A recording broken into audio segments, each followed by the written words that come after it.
अगर बदतमीजी करोगे तो अंजाम भी भुगतोगे।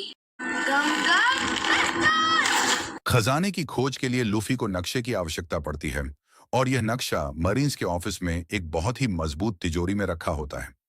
लफी और नामी नक्शा चुराने के लिए मरीन्स के आदमियों को चकमा देते हुए ऑफिस तक पहुंच जाते हैं। थोड़ी देर मशक्कत के बाद उन्हें वह तिजोरी मिल जाती है, पर उनके पास तिजोरी की चाबी नहीं होती। तो लूफी अपनी शक्तियों से तिजोरी को ही उखाड़ के भागने लगता है। आखिरकार ये नक्शा लेकर भागने में सफल हो जाते हैं। कोबी इनके साथ चलने से इनकार कर देता है। मरीन से बच निकलने के बाद लूफी अपनी यात्रा जारी रखता है। उसका सपना है दुनिया का सबसे बड़ा समुद्री डाकू बनना और पायरेट किंग कहलाना। लूफी अब अपने लिए एक मजबूत टीम बनाना चाहता है। उसके साथ अब नामी और जोरो भी हैं, लेकिन दोनों अभी उस पर पूरी तरह भरोसा नहीं करते।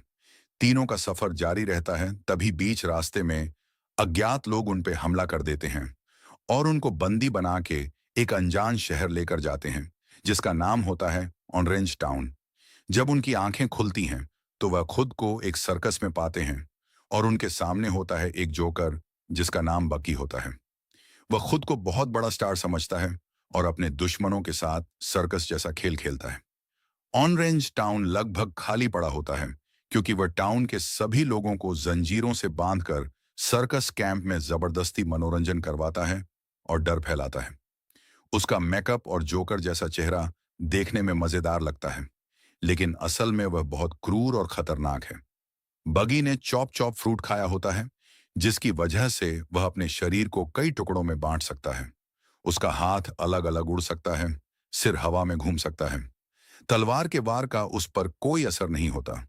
लूफी यह देखकर हैरान हो जाता है क्योंकि उसकी खुद की शक्ति भी डेविल फ्रूट से आई है। यहाँ एक बड़ा फर्क दिखता है। लूफी अपनी ताकत का इस्तेमाल दोस्तों की रक्षा और सपनों के लिए करता है, जबकि बगी अपनी शक्ति का इस्तेमाल डर और आतंक फैलाने के लिए करता है। जब बगी लूफी की टोपी देखता है तो वह उसका मजाक उड़ाता है, लेकिन यह साधारण टोपी नहीं होती। यह वही स्ट्रॉ हैट है जो शैंक्स ने लूफी को दी थी। जब बगी टोपी को नुकसान पहुंचाता है, तब पहली बार लूफी बहुत गुस्से में आ जाता है और बगी को मारने की कोशिश करने लगता है। इसका साथ जोरो अपनी तलवारबाजी से देता है। नामी अपनी चालाकी और तेज दिमाग से मदद करती है। तीनों अपनी सूझबूझ से बगी को हरा देते हैं और उसके शरीर के पार्ट्स को अलग अलग पिंजरे में कैद करके टाउन के सभी लोगों को जंजीरों से आजाद कर देते हैं।